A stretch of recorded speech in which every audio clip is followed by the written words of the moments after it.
जय हिंद। जनरली मैं तो केवल एनडीए वालों को पढ़ाता हूँ, 11th 12th फाउंडेशन वालों को पढ़ाता हूँ, आईआईटी जेई वालों को पढ़ाता हूँ, है ना। पॉइंट क्या है, मैं आपसे कुछ एग्जाम्स की बात करने वाला हूँ जो बहुत फेमस एग्जाम है हमारे इंडिया में टीचिंग से रिलेटेड। जैसे बी ट्रिपल एस बी हो गया, है ना, और हरियाणा का एग्जाम हो गया, यूपी टीजीटी या पीजीटी का एग्जाम हो गया, और एक हमारे स्टेट का सबसे प्यारा एग्जाम हो गया एलटी का एग्जाम, जिसपे अभी इतना ये सब चल रहा है कि डेट पीछे कर दी है। जितने भी स्टूडेंट हैं जो इस फेवर में थे, जिन्होंने मेल किया कि सिलेबस बहुत बड़ा है, आप एग्जाम डेट पीछे कर दो, तो मैं उन सारे स्टूडेंट को ये कहना चाहता हूँ कि आपने पढ़ा ही नहीं था, है ना, तभी आपको डेट पीछे करवाने की जरूरत पड़ गई और 1 डेढ़ महीने में आप इतना भी कवर नहीं कर पाओगे। ठीक, जो स्टूडेंट पहले से सीरियस था इस चीज के लिए, वो अपना पढ़ रहा था। सिलेबस चेंज होने से या ना होने से फर्क सारे स्टूडेंट में पड़ा होगा। ऐसा तो हुआ नहीं होगा कि 50% स्टूडेंट में फर्क पड़ा होगा, 50% स्टूडेंट में फर्क नहीं पड़ा होगा। फर्क सब में पड़ा होगा। बात करते हैं दिल्ली के एग्जाम की, जो टीजीटी पीजीटी का एग्जाम करवाता है। आप जरा एक बार उनका सिलेबस चेक करो।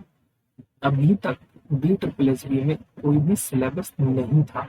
वहाँ स्टूडेंट को अगर टीजीटी का मतलब, जो जिसे हम उत्तराखंड में एलटी कहते हैं, अगर आपको टीजीटी के एग्जाम की तैयारी करनी है तो आपको 9th 10th 11th 12th graduation इतना आना चाहिए मिनिमम।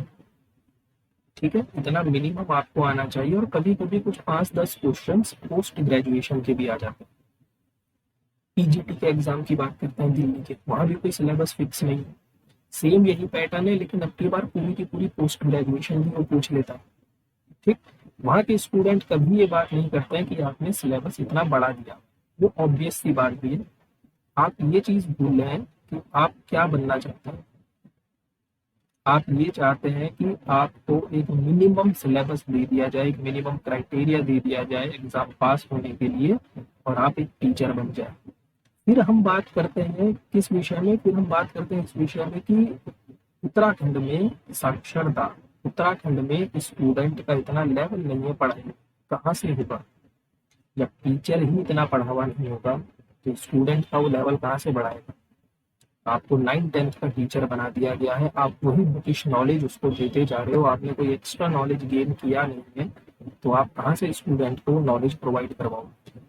ये चीज कभी भी दिल्ली के स्टूडेंट ने कोई मेल करके नहीं डाली होगी, आज तक का रिकॉर्ड है कि हमारा सिलेबस इतना बड़ा है, या फिर सिलेबस डाल दीजिए कि हम सिलेबस के हिसाब से पढ़ लें। सेम यही चीज यूपी में भी है। यूपी टीजीटी और पीजीटी का आप सिलेबस चेक करेंगे, चेक करना ऑफिशियली मिला हुआ है, आप चेक करो, आपको पता चल जाएगा कि उत्तराखंड का सिलेबस कहाँ है, बाकी स्टेट्स के जो एग्जाम्स होते हैं टीचिंग के, उनके सिलेबस कहाँ है। फिलहाल जो भी हुआ जैसा भी हुआ, इसमें तो किसी का हाथ है नहीं, है ना। तो जो सीरियस कैंडिडेट था उसके लिए तो और फायदे की बात है कि उसको और थोड़ा समय मिल गया। जो मैथ्स का बैकग्राउंड का है उसको फिजिक्स के लिए टाइम मिल गया, जो फिजिक्स बैकग्राउंड का है उसको मैथ्स के लिए टाइम मिल गया, और जो स्टूडेंट पहले से ही सीरियस नहीं था, जो केवल इसी सब चीजों में लगा हुआ था कि डेट पीछे कर दो, डेट यहाँ कर दो, आपने जुलाई में बोला था, आपने सेम यही मेल अगर दिल्ली के वहां गए होते बी ट्रिपल एस बी में या फिर यूपी टीजीटी पीजीटी में गए होते ना, तो वो एग्जाम की डेट ना, आपने ये बोला ना जुलाई में कर दो, तो जुलाई की फर्स्ट वीक में कर देते। वो ऐसा कभी नहीं करते कि इतना टाइम पीछे उन्होंने कर दिया। ठीक, सो जिन लोगों ने पढ़ा नहीं है उनके लिए तो कहना ही क्या है। वो तो उनको चाहे आप 1 महीना दो, 2 महीना दो, वो तब भी इतना कुछ नहीं कर पाएंगे। हाँ, जो सीरियस कैंडिडेट है वो अपनी तैयारी खूब अच्छे से करते रहो। बाकी तब तक के लिए जय हिंद, जय भारत।